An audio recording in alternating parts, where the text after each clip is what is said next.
है ना। तो आउटपुट डिवाइसेस हम पढ़ा रहे थे, और आउटपुट डिवाइसेस में हमने मॉनिटर देख लिया था, प्रिंटर प्रिंटर चल रहा था। हमने दो टाइप के प्रिंटर बताए थे आपको, impact and non impact. Impact printing क्या समझाई थी मैंने कि when there the ribbon is used, where in the printer in which the ribbon is used for the printing, जहाँ के लिए भी रिबन यूज होगी, जहाँ पर टकराने से प्रिंटिंग होगी, वो कहलाएंगे इम्पैक्ट प्रिंटर। और लेज़र और इंकजेट प्रिंटर होंगे जो कहलाएंगे नॉन इम्पैक्ट प्रिंटर। ये सारा हमने कर लिया था, यहाँ पे चल रहा था। देन देखिए, प्रिंटर के बाद इम्पैक्ट प्रिंटर पे हमने तीन प्रिंटर पढ़ाए थे आपको, dot matrix printer, Daisy wheel printer और लाइन प्रिंटर। यहाँ तक हमने करा दिया था आपको, है ना। चलिए आगे बढ़ते हैं। प्रिंटर के बाद नेक्स्ट डिवाइस होगी प्लॉटर। प्लॉटर, हाँ, प्लॉटर, हाँ। तो next device is the plotter. देखो, जिस तरह से प्रिंटर डिवाइस होती है जो किसी भी सॉफ्ट कॉपी को हार्ड कॉपी बदलती है, सिमिलरली यही काम हम किससे करते हैं, प्लॉटर से। बट प्लॉटर एक बड़ा डिवाइस होता है जो बेसिकली ग्राफिक्स प्रिंटिंग के लिए होता है। प्रिंटर से हम क्या करते हैं, डॉक्यूमेंट प्रिंटिंग करेंगे। डॉक्यूमेंट मतलब टेक्स्ट, कैरेक्टर, ऑफिस के लेटर्स, इस तरह की जो प्रिंटिंग है ये होगा प्रिंटर से। लेकिन अगर सपोज कर मुझे बैनर प्रिंट करना है, मैप प्रिंट करने हैं, नक्शे प्रिंट करने हैं, तो जहाँ पे सिर्फ ग्राफिक्स का काम है, मोस्टली मुझे ग्राफिकल प्रिंटिंग करनी है, at that time we need plotter. तो प्लॉटर से फ्लैक्स प्रिंटिंग हो जाएगी, जो बड़े बड़े पोस्टर होते हैं उनकी प्रिंटिंग हो जाती है। तो देखो, इसका डायग्राम अगर मैं आपको दिखाऊं, इसका चित्र कैसे दिखेगा, तो देखो मैंने लिखा प्लॉटर।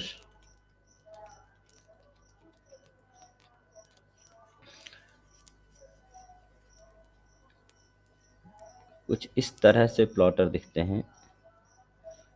देखिए आपको इमेज ओपन हो रही है, एक मिनट वेट करेंगे।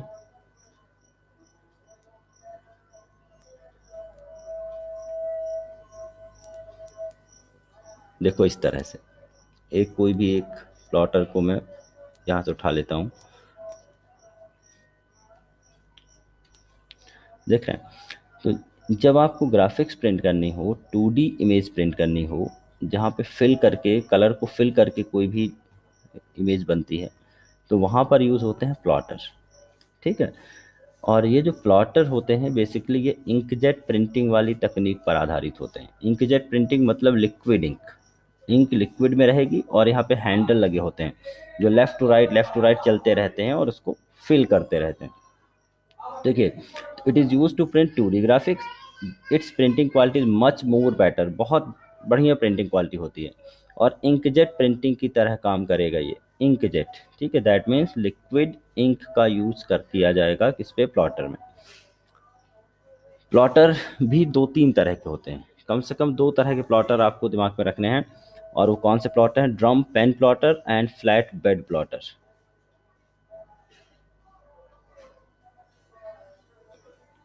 क्या हुआ, मेरी कॉपी नहीं हुई क्या?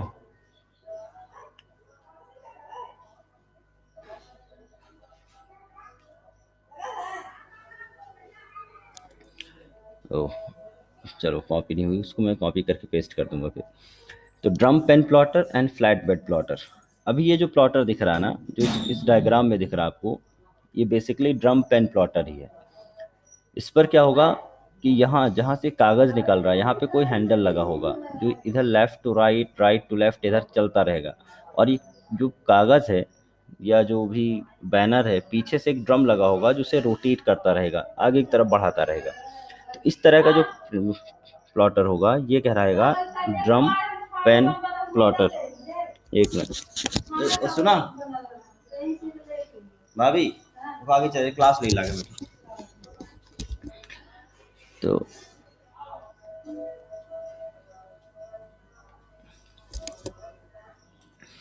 तो ये वाला जो डिवाइस है basically, this type of device is the type of drum pen plotter. ये एक तरह का ड्रम पेन प्लॉटर है।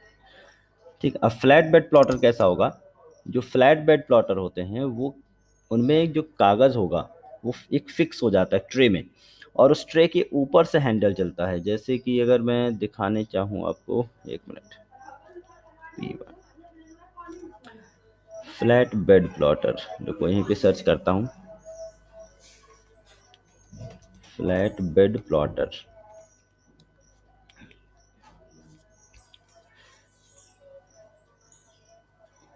ये डायग्राम देखना।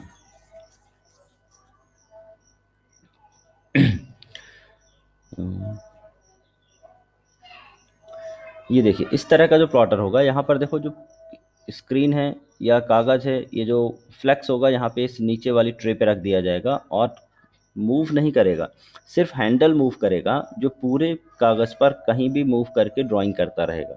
तो ये कहलाएगा फ्लैट बेड प्लॉटर। तो there are two categories of plotter, first one is the drum pen plotter and next is the flat bed plotter. Plotter का यूज़ किस लिए होगा? प्रिंटिंग की करने के लिए होगा, लेकिन प्रिंटिंग किस तरह की होगी ध्यान रखेंगे, ग्राफिक्स प्रिंटिंग। इससे डॉक्यूमेंट प्रिंट नहीं होते हैं कि कागज़ पे कोई हम कोई क्वेश्चन पेपर हम प्रिंट कर रहे हैं या फिर कोई रिटर्न मटेरियल, ऐसा कुछ भी प्रिंट नहीं करेगा। 2D ग्राफिक्स प्रिंट करेगा, बड़े बड़े मैप्स हैं, बड़े बड़े पोस्टर हैं, बड़े बड़े नक्शे हैं, इनको प्रिंट करने का काम करेगा प्लॉटर। नेक्स्ट है प्रोजेक्टर। प्रोजेक्टर सभी बच्चों ने देखा हुआ लगभग। Projector is a special type of output device that project the visual output over the screen or wall। किसी भी पर्दे पर, दीवार पर जब आप चाहते हैं आपका प्रोजेक्शन हो, आउटपुट दिखे, then we need projector. Projector का जो भी काम होगा बेसिकली लेंस पर बेस्ड होगा। यहाँ पर एक लेंस लगा होता है, उस लेंस से एक, ये कह सकते हैं एक शाइनिंग लाइट निकलती है और वो लाइटिंग से ही हमारे वॉल पर प्रोजेक्ट होती हैं कोई भी आउटपुट। इसका जो रेजोल्यूशन होगा काफ़ी तेज़ होगा और इसका यूज़ हम दो तीन तरह से देख सकते हैं। एक तो आप प्रेजेंटेशन पे देख सकते हैं, टीचिंग में देख सकते हैं, और इवन जो बड़ी मूवी थिएटर्स होते हैं वहाँ भी प्रोजेक्टर लगा के दिखाया जाता है। पहले, आज तो खैर बहुत एडवांस टेक्नोलॉजी हो गई। पहले जो वीडियो हॉल हुआ करते थे वहाँ पे पर्दा लगा के प्रोजेक्टर लगा के ही दिखाते रहते थे और साउंड लगा देते थे। तो प्रोजेक्टर का यूज़ बेसिकली सिर्फ एक ही हुआ कि जो भी आपके मॉनिटर पे दिख रहा है उसे मॉनिटर से बाहर किसी वॉल या पर्दे पर दिखाने का काम करेगा प्रोजेक्टर। प्रोजेक्टर का जो आउटपुट होगा वो भी सॉफ्ट कॉपी ही कहलाएगी और वो तभी तक दिखेगा जब तक आपका सिस्टम चालू है। सिस्टम बंद, प्रोजेक्टर का प्रोजेक्शन भी बंद हो जाएगा। इसकी डिस्प्ले क्वालिटी ज़्यादा होती है, रिजोल्यूशन इसमें बहुत सारे ऑप्शन रहते हैं प्रोजेक्टर में, आप उसको कम ज़्यादा कर सकते हैं। और इसके अगर हम टाइप्स देखें, इसमें टाइप नहीं देखा, मैं टाइप भी लिख देता हूँ। एक होता है आपका वीडियो प्रोजेक्टर, एक होते हैं मूवी प्रोजेक्टर और एक होते हैं स्लाइड प्रोजेक्टर। ठीक है, टाइप्स में बता दूं आपको। एक तो कौन सा हुआ भाई, वीडियो प्रोजेक्टर, एक होते मूवी प्रोजेक्टर और एक होते हैं स्लाइड प्रोजेक्टर। स्लाइड प्रोजेक्टर छोटे होंगे और उनका जो आउटपुट होगा एक टीवी स्क्रीन के बराबर देगा, और हाँ लेकिन उनका रिजोल्यूशन और पिक्चर क्वालिटी अच्छी रहेगी। वीडियो और मूवी प्रोजेक्टर बड़े होते हैं। मूवी सबसे ज़्यादा रिजोल्यूशन और सबसे ज़्यादा एचडी आउटपुट देते हैं और वीडियो नॉर्मल वीडियो के लिए होते हैं। तो वीडियो एंड मूवी प्रोजेक्टर दोनों एक ही कैटेगरी के होंगे लगभग, बट बेहतरीन होगा मूवी प्रोजेक्टर। ठीक है, देन बात आती है स्पीकर। जब आप ऑडियो आउटपुट चाहते हैं, वॉइस आउटपुट चाहते हैं, then we go through the speaker और साउंड कार्ड। यहाँ पर देखिएगा दो वर्ड यूज़ हुए हैं, एक तो साउंड कार्ड और एक speaker. Sound card is a device to which we attach the speaker. Speaker लगाने के लिए जो डिवाइस चाहिए कंप्यूटर में उसे हम कहेंगे साउंड कार्ड। अगर सिस्टम पे साउंड कार्ड नहीं लगा है तो स्पीकर लगाने में दिक्कत होगी। हाँ, हालांकि आजकल यूएसबी वाले स्पीकर आते हैं जो कि डायरेक्टली चल जाते हैं किसमें, यूएसबी पोर्ट से। लेकिन साउंड कार्ड एक ऐसी डिवाइस है जो कि आपकी डिजिटल सिग्नल को एनालॉग सिग्नल में बदलने का काम करेगी। एक बात आप हमेशा याद रखेंगे कि जब भी कोई सिग्नल सिस्टम से बाहर आएगा, चाहे फिर वॉइस हो, ठीक है, तो वो सिग्नल कहलाएंगे एनालॉग सिग्नल। लेकिन अगर सिग्नल कंप्यूटर के अंदर है तो वो कहलाएगा डिजिटल सिग्नल। डिजिटल सिग्नल से हम डेटा स्टोर तो कर सकते हैं लेकिन उसे प्ले नहीं कर सकते। जैसे अगर मेरी वॉइस है तो मैं रिकॉर्ड करके तो रख सकता हूँ, लेकिन जब उसे प्ले करूँगा तब वो एनालॉग बन जाएगी। आपको सुनाई दे रही कान में, that means this is a type of analogue signal. लेकिन यहाँ से जब स्टोर होगी, या इसको मैंने डिस्क में रख दिया, ये यूट्यूब पे डाल दिया, तो जब तक डेटा स्टोर है डिस्क के अंदर तब तक वो डिजिटल है, और जब वो प्ले होना शुरू होता है तब वो एनालॉग में उसका साउंड बदलना शुरू हो जाता है। तो ये जो काम करेगा ये करेगा साउंड कार्ड। तो साउंड कार्ड एक डिवाइस होगी जिससे हम स्पीकर को भी कनेक्ट कर सकते हैं और हम माइक्रोफोन को भी कनेक्ट कर सकते हैं। तो साउंड कार्ड दोनों के लिए काम करेगा, स्पीकर डेटा को इन करने के लिए या फिर डेटा को आउट करने के लिए। लेकिन जो स्पीकर है वो एक स्पेशल डिवाइस है जिससे हम केवल साउंड को सुन सकते हैं, रिकॉर्ड नहीं कर सकते। रिकॉर्ड करने का काम कौन करेगा? माइक्रोफोन करेगा। ठीक है, रिकॉर्ड करने का काम माइक्रोफोन करेगा और प्ले करने का काम करेगा स्पीकर। नेक्स्ट द साउंड, यहाँ लिखा भी हुआ है साउंड कार्ड बेसिकली क्या होगा, एक तरह का एक हार्डवेयर होता है जिससे हम स्पीकर को या माइक को कनेक्ट करके रखते हैं। साउंड चलाने के लिए एक बात और याद रखनी है, सिस्टम पे साउंड या ऑडियो ड्राइवर होना चाहिए। अगर मेरे सिस्टम पे साउंड कार्ड का ड्राइवर नहीं डला है तो साउंड कार्ड प्ले मतलब वॉइस हमारी प्ले नहीं हो सकती है। कुछ सिस्टम होते हैं जिन पे आप गाने प्ले नहीं होते। यहाँ पे नीचे की तरफ देखें, इस तरह से स्पीकर बना हुआ दिख रहा है। अगर हमारे कंप्यूटर में प्रॉपर ड्राइवर नहीं डला है तो यहाँ पे क्रॉस बना आ जाता है। दैट मीन्स हमारे सिस्टम पे ड्राइवर ही नहीं है और उसे हम प्ले भी नहीं कर पा रहे हैं। तो सिस्टम में साउंड चलाने के लिए एक तो साउंड कार्ड चाहिए, स्पीकर चाहिए, प्लस साथ ही साथ उस सिस्टम का या उस स्पीकर का प्रॉपर साउंड कार्ड डला होना चाहिए, वो सॉरी साउंड ड्राइवर डला होना चाहिए। ठीक, तो ये हो गए हमारे आउटपुट डिवाइसेस। तो एक बार फटाफट करते हैं रिवाइज, जितने भी हमने आउटपुट डिवाइसेस पढ़े हैं शुरू से पढ़ते हैं। देखिए, फर्स्ट आउटपुट डिवाइस था हमारा मॉनिटर। मॉनिटर को हमने तीन कैटेगरी में बांटा था, दो कैटेगरी में बांटा था। शुरू से चलते हैं यहाँ से। मॉनिटर, तो मॉनिटर एक ऐसा आउटपुट डिवाइस था जिससे हम विजुअल आउटपुट या सॉफ्ट कॉपी को देखते हैं। मॉनिटर दो कैटेगरी में बांटे जा सकते हैं। कौन कौन सी कैटेगरी भाई? या तो कलर बेस्ड या फिर टेक्नोलॉजी बेस्ड। कलर बेस्ड के हिसाब से बात करें तो there are three types of monitor inside the coloured monitor. कौन कौन से? Monochrome, grey scale and coloured. Monochrome, grey scale and coloured monitor. Monochrome monitor ऐसे मॉनिटर थे जिनमें केवल टेक्स्ट को दिखा सकते थे, ब्लैक स्क्रीन पे वाइट कलर का टेक्स्ट आता था बस, इसके अलावा इनमें कोई भी डिस्प्ले नहीं आता है, monochrome monitor. Then grey scale monitor, ऐसे ब्लैक एंड वाइट मॉनिटर जिनमें हम ग्राफिक्स को दिखा सकते हैं, जैसे ब्लैक एंड वाइट टीवी जिसमें शेडेड होते हैं, ब्लैक एंड वाइट के अलग अलग शेड से डिजाइनिंग होती है, अलग अलग शेड से प्रिंटिंग होती है। प्रिंटिंग नहीं कह सकते, अलग अलग शेड से डिस्प्ले होता है, उससे हम कहते हैं कौन से monitor? Grey scale monitor. Then colour monitor, colour 0 से 256 देन 16 मिलियन तक के कलर को सपोर्ट करते हैं, ये हमने पढ़ा।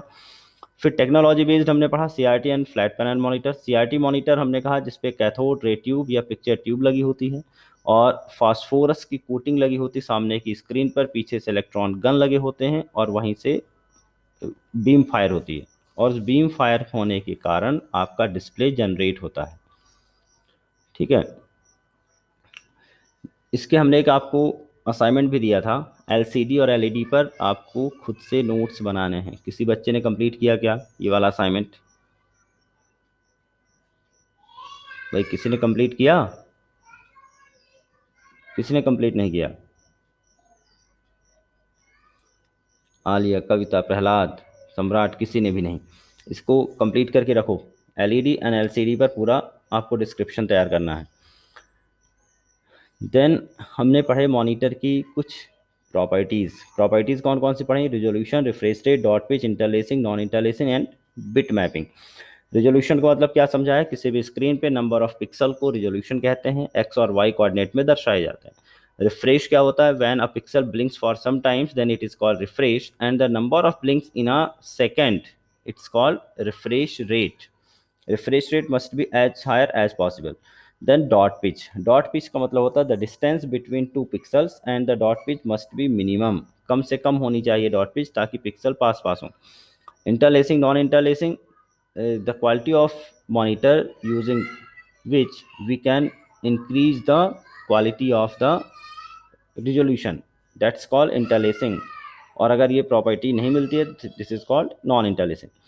बिट मैपिंग, बिट मैपिंग का मतलब होता है we can map the pixels in the form of bits and byte. पहले क्या था? शुरू में कैरेक्टर मैप हुआ करता था, कैरेक्टर मैपिंग, एक कैरेक्टर को ही स्टोर कर सकते थे बिट मैप, किस फॉर्मेट में? बिट और बाइट के फॉर्मेट में। मतलब कम से कम एक बाइट का एक कैरेक्टर, एक बिट का एक कैरेक्टर हुआ करता था, लेकिन अब पिक्सल को मैपिंग होने लगी है इसमें बिट्स में, तो हम किसी भी तरह की ड्राइंग को स्टोर कर सकते हैं कंप्यूटर में। अदरवाइज अगर ऐसे बिट मैपिंग नहीं होती तो केवल और केवल कैरेक्टर से बनने वाले इमेजेस ही, ये कैरेक्टर से लिखे जाने वाले डिस्प्ले ही स्टोर किए जा सकते थे। तो बिट मैपिंग पॉसिबल करता है कि हम किसी भी तरह के ग्राफिक्स को स्टोर कर सकें। फिर इसके बाद हमने क्या पढ़ा, इसके बाद हमने पढ़ा standard, video standard, CGA, EGA, VGA, SVGA और XGA, colour graphics adapter, enhanced graphics adapter, video graphics array, super video graphic array and extended graphics array. ये आपको पढ़ लेना है, सबको डिस्क्राइब कर चुका हूँ मैं। देन हमने पढ़ा इसके बाद प्रिंटर।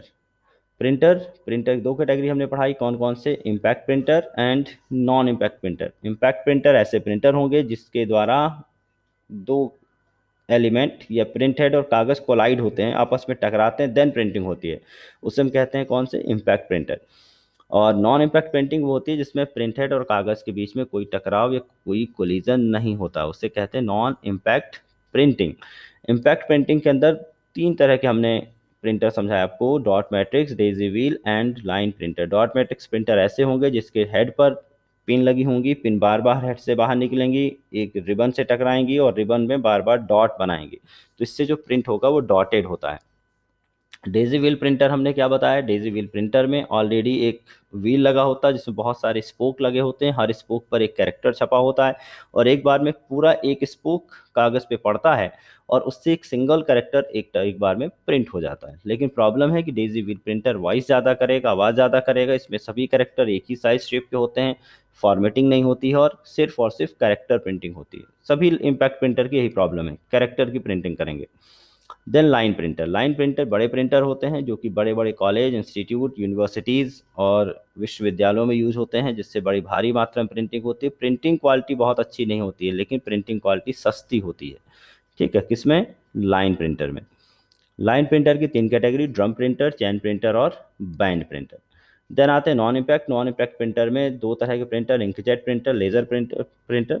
इंकजेट प्रिंटर में लिक्विड इंक का यूज़ होगा, नोजल का यूज़ होगा, स्प्रे करके प्रिंटिंग होती है, इसलिए इनके द्वारा जो प्रिंटिंग होती है वो प्रिंटिंग कॉस्ट ज़्यादा होती है इनकी, हालांकि पिक्चर क्वालिटी काफ़ी अच्छी होती है। लेज़र प्रिंटर में ड्राई इंक या फिर टोनर का उपयोग होता है, ठीक है, टोनर का उपयोग होगा और ये हीट का यूज़ करके प्रिंट करते हैं। प्रिंटर के बाद फिर आज हमने पढ़ा, आज क्या पढ़ लिया था, हमने पढ़ा आज प्लॉटर। प्लॉटर एक ऐसा आउटपुट डिवाइस है जिसके द्वारा हम कोई भी ग्राफिक्स प्रिंटिंग करते हैं। ग्राफिक्स मतलब 2D ग्राफिक्स, कोई भी इमेज है, मैप्स है, नक्शे हैं, ठीक है, फोटो हैं और बड़े बड़े पोस्टर हैं, इनकी प्रिंटिंग करेगा प्लॉटर। प्लॉटर दो तरह के होते हैं, drum pen plotter and flat bed plotter. Drum pen plotter में जो प्लॉटर होगा उस पर कागज़ एक तरफ सेट हो जाएगा और कागज़ आगे की तरफ रोल करता हुआ बाहर निकलेगा। ये मैंने यहाँ पे इमेजेस भी रखी हुई हैं, अभी स्टोर करके मैंने रखा, देखिए एक बार फिर दिखा देता हूँ।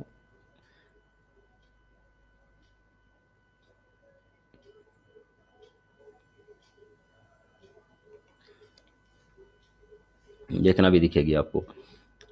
तो ड्रम पेन प्लॉटर, पेन एक हेड पे लगा होगा और ड्रम कागज़ को आगे की तरफ शिफ्ट करने या मूव करने का काम करेगा। यहाँ पे देखिए इस वाले को, तो कागज़ पीछे की तरफ से एक ड्रम पे चढ़ा होता है और ड्रम धीरे धीरे आगे की तरफ रोल करेगा, कागज़ पीछे से आगे की तरफ निकलता आएगा और यहाँ पर ये जो पट्टी दिख रही है यहाँ पे अंदर एक प्रिंट हेड लगा हुआ है जो कागज़ आगे रोल करता है और ये लेफ़्ट टू राइट चलता रहता है यहाँ पर और उस कागज़ पर प्रिंटिंग करता रहता है।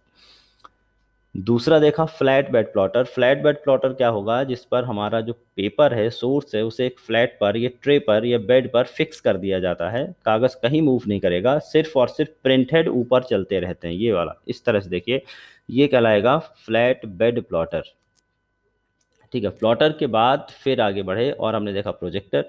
प्रोजेक्टर एक स्पेशल टाइप का आउटपुट डिवाइस है जो कि सॉफ्ट कॉपी को किसी वॉल या पर्दे पर प्रोजेक्ट करता है। प्रोजेक्टर में आउटपुट दिखाने के लिए एक लेज़र बीम या फिर लेंस का उपयोग करते हैं और इसकी जो शाइनिंग लाइट होती है उसी के थ्रू प्रोजेक्शन होता है।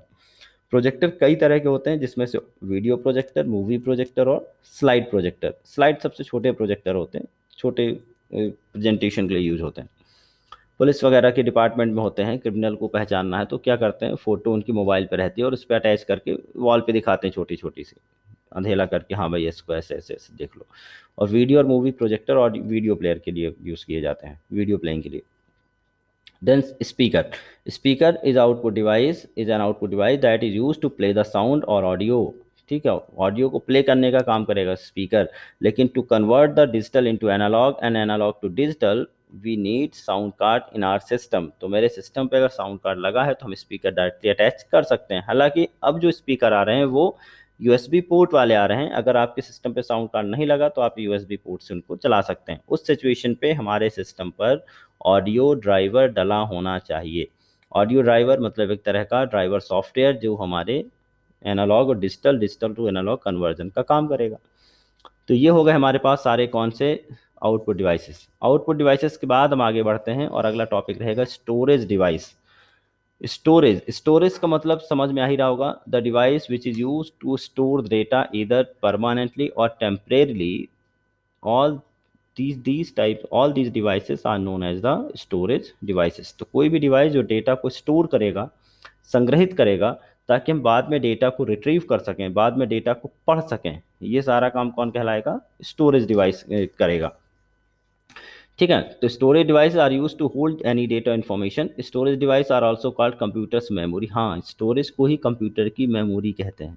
और सभी बच्चों को पता है कि दो तरह की कंप्यूटर की मेमोरी हैं, प्राइमरी और सेकेंडरी। तो स्टोरेज डिवाइस भी दो ही तरह की हुई, प्राइमरी स्टोरेज या फिर सेकेंडरी स्टोरेज। प्राइमरी स्टोरेज को हम कहेंगे इंटरनल स्टोरेज या इंटरनल मेमोरी। ठीक है, अब इस पहले आज हम इस चार्ट को याद करेंगे ताकि हम कल की क्लास में इनको डिस्क्राइब करें। तो ये थोड़ा सा एक चार्ट दिया हुआ है, या इसको कह सकते हैं कि यहाँ पे थोड़ा सा एक्सप्लेनेशन या कैटेगराइज किया हुआ है डिवाइसेस को, जिसको बिल्कुल आप लोग आज मेमोराइज कर लेंगे। तो पहला स्टोरेज डिवाइस है प्राइमरी स्टोरेज या इंटरनल स्टोरेज या इंटरनल मेमोरी या प्राइमरी मेमोरी। इंटरनल मतलब होता है जो सिस्टम के अंदर अटैच होती है, जिसे हम सिस्टम से बाहर कैरी नहीं करते हैं, उसे हम कहते हैं प्राइमरी स्टोरेज। सेकेंडरी वो होती हैं जो सिस्टम में अलग से अटैच की जा सकती, डिटैच की जा सकती, बढ़ाई जा सकती हैं, घटाई जा सकती हैं, कुछ भी कर सकते हैं, और डेटा को हम स्टोर करते हैं परमानेंटली, वो कहलाते हैं सेकेंडरी स्टोरेज। तो प्राइमरी या इंटरनल स्टोरेज, इंटरनल स्टोरेज में तीन मेमोरी आएंगी, RAM, ROM and cache memory. RAM, ROM और कैश मेमोरी, तीन तरह की मेमोरी होंगी जो कि इंटरनल मेमोरी या प्राइमरी में आएंगी। ठीक है, याद करेंगे, रैम, रोम और cache memory. Random access memory, read only memory और कैश मेमोरी। रैम दो तरह की होती हैं, पहली होती है एस रैम और D RAM, static RAM and dynamic RAM. ठीक है, first one is the S RAM, second one is D RAM. S for static, D for dynamic, RAM का मतलब पता है आपको, रैंडम एक्सेस मेमोरी। देन होता है ROM. There are three types of ROM. कौन कौन सी? P ROM, EP ROM, double EP ROM. नीचे डिस्क्रिप्शन में सबका फुल फॉर्म मिल जाएगा, अभी मैं आपको ऐसे बोल के समझा देता हूँ। P ROM programmable read only memory, EP ROM erasable programmable read only memory, double EP ROM electrically erasable programmable read only memory. तो इंटरनल में तीन मेमोरी हो गई, कौन कौन सी? RAM, ROM and cache. RAM दो तरह की हो जाएंगी, S RAM and D RAM. ROM तीन तरह की होगी, पी रोम, ईपी रोम और double EP ROM. Then secondary storage. Secondary storage में भी दो कैटेगरी में बांटी गई secondary storage. First one is magnetic storage and next one is optical storage. ठीक है, पहले कैटेगरी याद करेंगे। First one is magnetic storage, second one is optical storage. First one is magnetic storage, second one is optical storage. Magnetic storage में कौन कौन से आएंगे देखिए भाई, इनको याद करें। Magnetic tape, hard disk, floppy disk, SD card, MMC and pen drive. ठीक है, मैग्नेटिक टेप वही टेप जो कैसेट्स में आपने देखा होगा कभी। Magnetic tape, hard disk system पे लगी होगी, फ्लॉपी डिस्क अभी आउटडेटेड हो गई, अब ज़्यादा नहीं चलती हैं, तो magnetic tape, hard disk, floppy disk. Then memory card, जो माइक्रो एसडी कार्ड और एमएमसी कार्ड लिखा है, ये दोनों ही मेमोरी कार्ड हैं। इनको हम इकट्ठा करके मान सकते हैं मेमोरी कार्ड, जो आप कहाँ यूज़ करते हैं, स्पेशली आप यूज़ करेंगे मोबाइल्स में। सभी बच्चों ने देखे होंगे मेमोरी कार्ड। आजकल खैर मोबाइल की ही मेमोरी इतनी ज़्यादा आने लगी है, 128 GB, 256 GB आने लगी, तो ज़रूरत नहीं पड़ेगी अब। तो पहले जब कम मेमोरी हुआ करती थी मोबाइल की, तो मेमोरी बढ़ाने के लिए हम मेमोरी कार्ड डाल देते थे, है ना, 4 GB, 8 GB, 16 GB ऐसे हम कार्ड डाल के काम कर लेते थे। तो देखिए, तो मैग्नेटिक जो सॉरी मेमोरी कार्ड हैं, उनकी दो कैटेगरी रखी गई। एक बड़े वाले कार्ड होते हैं जिसको एमएमसी कहते हैं, मल्टीमीडिया कार्ड, और एक छोटे से होते हैं जो छोटे मोबाइल में लगते हैं। मल्टीमीडिया कार्ड तो मोबाइल पे कम ही यूज़ होते हैं, उनका यूज़ होता है नोटबुक में, या फिर कोई भी डिजिटल कैमरा है उन पे दिखे जा सकते हैं। ठीक है, और आखिरी पेन ड्राइव। पेन ड्राइव भी सबको पता है। तो भाई magnetic tape, hard disk, floppy disk, micro SD card, multimedia card and pen drive, all these are the categories of magnetic storage. Then आता ऑप्टिकल स्टोरेज। ऑप्टिकल में आएगा CD, VCD, DVD and blu ray disc. ठीक है, CD, VCD, DVD and blu ray disc, इन सबको याद करना है। इनका सबका फुल फॉर्म आगे मिल जाएगा आपको कल की क्लास में। Compact disc, VCD video compact disc, DVD digital versatile disc और ब्लू रे डिस्क। ओके, तो भाई एक बार फटाफट रिवाइज करते हैं। दो तरह की स्टोरेज होंगी, कौन कौन सी? First one is the primary, second one is the secondary. Primary को हम कहेंगे इंटरनल, सेकेंडरी को कहेंगे एक्सटर्नल। प्राइमरी में तीन मेमोरी आएगी, RAM, ROM and cache memory. There are two types of RAM, S RAM and D RAM, static RAM and dynamic RAM. ROM तीन तरह की होगी, P ROM, E P ROM, double E P ROM. ठीक है, secondary storage भी दो category में बटी हुई है, magnetic storage and optical storage. Magnetic में आएगा magnetic tape, hard disk, floppy disk, micro SD card, multimedia card and pen drive. Optical में आएगा CD, VCD, DVD and blu ray disc. इन सीडी डीवीडी का भी थोड़ा सा पार्टीशन आगे पढ़ने को मिलेगा, CDR, CDR W, DVDR, DVDR W. ठीक है, रीड एंड रीड राइटेबल, सबकी दो दो कैटेगरी आ जाएंगी। ओके, तो ये हो गया हमारा डायग्राम, या हम कह सकते हैं हमारा हो गया classification, how we can classified the storage inside the computer. तो दो कैटेगरी हो जाएंगी, प्राइमरी और सेकेंडरी। देखो भाई, प्राइमरी मेमोरी के बारे में मैंने क्या बताया कि कोई भी ऐसी मेमोरी जिसको हम कंप्यूटर से डिटैच करके कैरी नहीं कर सकते, मतलब ऐसी मेमोरी जो खुद का कोई डेटा नहीं रखती है, ऐसी मेमोरी जो कि कंप्यूटर की प्रोसेसिंग में भाग लेती है, वो कहलाएगी प्राइमरी मेमोरी। तो primary memory is a special type of memory that participate in the execution और in the operation of the computer. Computer जब भी कोई काम करे और उस काम को करने के लिए जिस मेमोरी का उपयोग करे, वो कहलाएगी प्राइमरी मेमोरी। याद रखेंगे, कंप्यूटर एक्टिव रहने के लिए या कंप्यूटर काम करने के लिए जिस मेमोरी को एक्सेस करता है as the duration of running, duration of execution, duration of operation, जब कोई काम कर रहे होते हैं उस टाइम पर जब मेमोरी यूज होगी, उसे हम कहेंगे primary memory.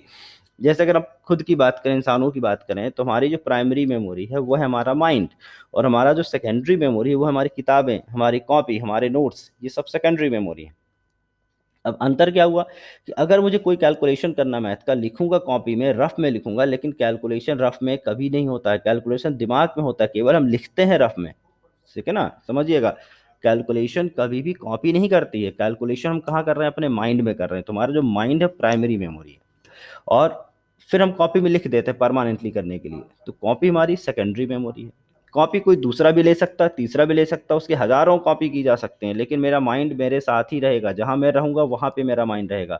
So this is the primary. तो प्राइमरी मेमोरी ऐसी मेमोरी जो कि सिस्टम के साथ अटैच होती है, उसका डेटा कॉपी करके दूसरे को तो दे सकते हैं, ठीक है, लेकिन खुद उस मेमोरी को सिस्टम के बाहर आप कैरी नहीं कर सकते हैं।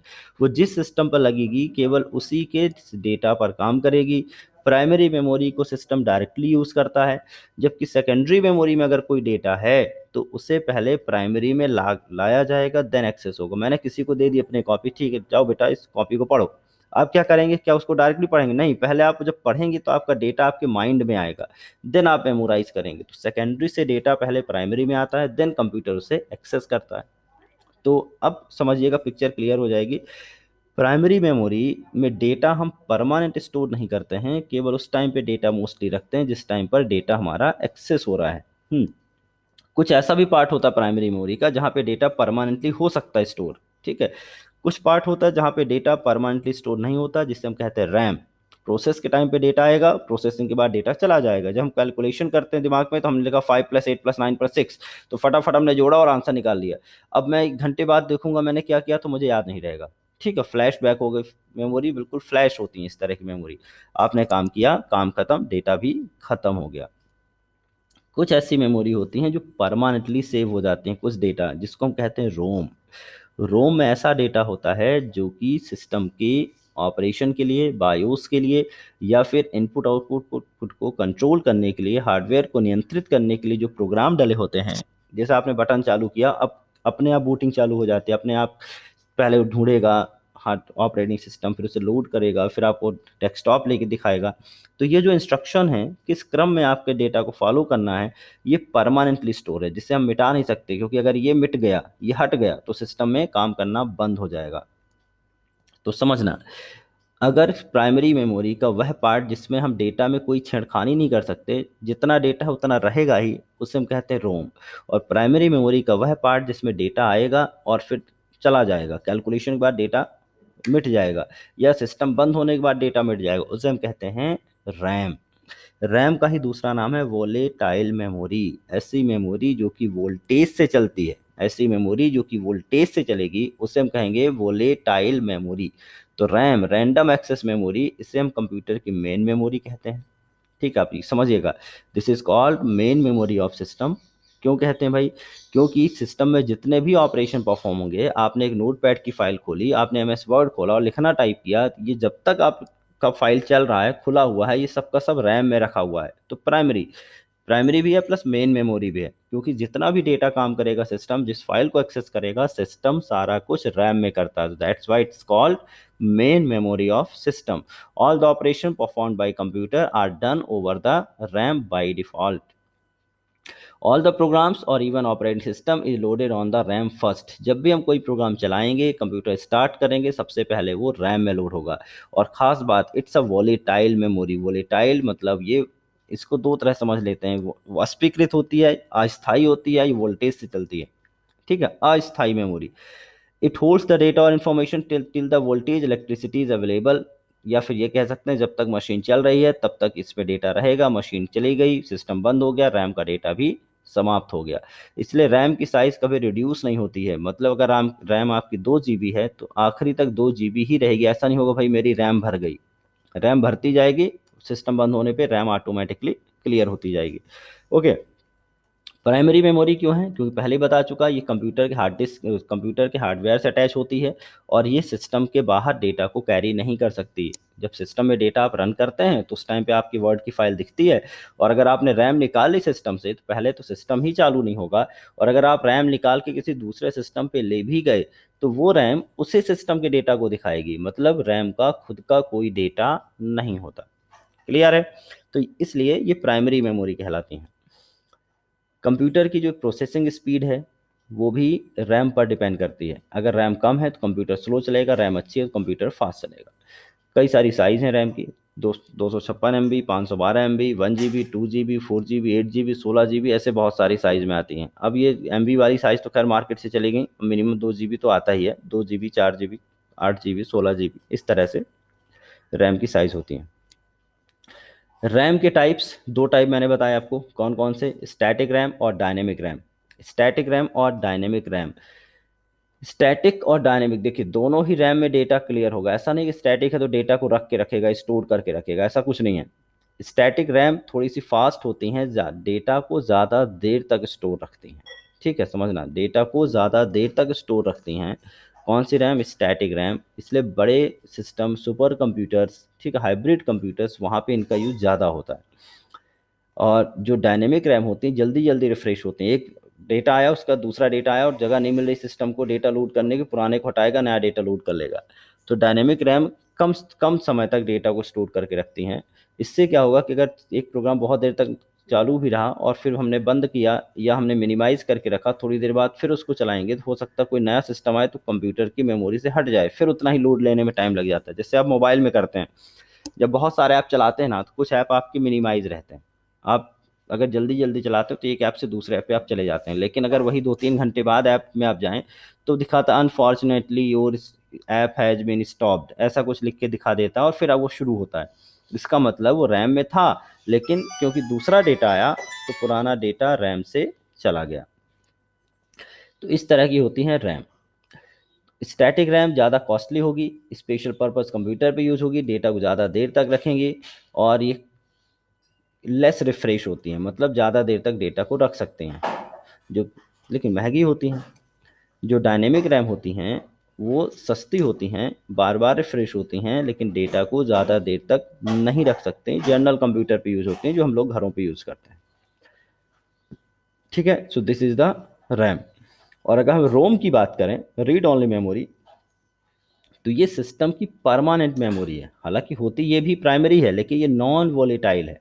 सिस्टम में डेटा ख़त्म होने के बाद भी, सॉरी, लाइट जाने के बाद भी, या यूँ कहें कि पावर ऑफ होने के बाद भी इनका डेटा लॉस नहीं होता। जैसे मोबाइल पे आप जब खरीदते हैं दो ऑप्शन रहते हैं, मोबाइल पे रोम भी होती है, जो पहले से उसमें एप्लीकेशन डले होते हैं, उसको आप रिमूव नहीं कर सकते, सिर्फ आप डिसेबल करके रखते हो, कुछ नए एप्लीकेशन आप डालते हैं। तो एक पार्ट ऐसा होता है मोबाइल का जिसमें आप डेटा को सिर्फ पढ़ सकते हैं, उसमें जो डेटा पहले से स्टोर है वो रहेंगे, आप उसमें कोई छेड़खानी नहीं करेंगे। खास तौर पे जो उसके सॉफ्टवेयर होते हैं, जो ड्राइवर्स होते हैं, वो किस में लगे होते हैं, रीड ओनली मेमोरी पे डले होते हैं। तो रीड ओनली मेमोरी में कंप्यूटर को रन करने से संबंधित जो बायोस सिस्टम है, बायोस एप्लीकेशन है, वो डले होंगे, या फिर हार्डवेयर से रिलेटेड प्रोग्राम डले होते हैं जिनकी ज़रूरत कंप्यूटर को ऑपरेशन परफॉर्म करने के लिए या हार्डवेयर को कंट्रोल करने के लिए पड़ती है। ठीक है, इनको हम रीड तो कर सकते हैं, बट इनको अल्टर या चेंज नहीं करते।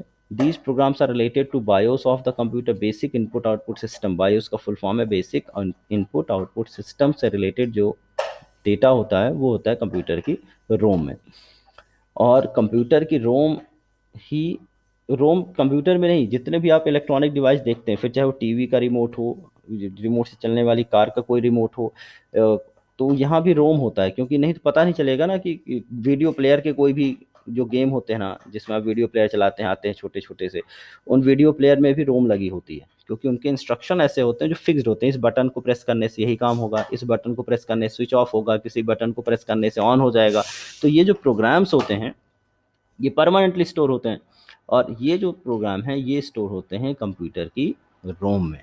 ठीक है, तो सभी तरह के इलेक्ट्रॉनिक डिवाइसेस में रोम का उपयोग मिल जाएगा आपको, कि चाहे सीडी प्लेयर हो, वीसीडी प्लेयर हो, प्रिंटर हो, स्कैनर हो, मोबाइल हो, इन सभी जगहों पर। ठीक है ना, इन सब जगह आपको रोम का उपयोग मिलेगा। रोम की अगर कैटेगरी की बात करें तो रोम की मेन कैटेगरीज हैं तीन। अभी पढ़ाया था अपन ने शुरू, P ROM programmable read only memory, ई पी रोम erasable programmable read only memory, या फिर डबल ई पी रोम electrical erasable programmable read only memory.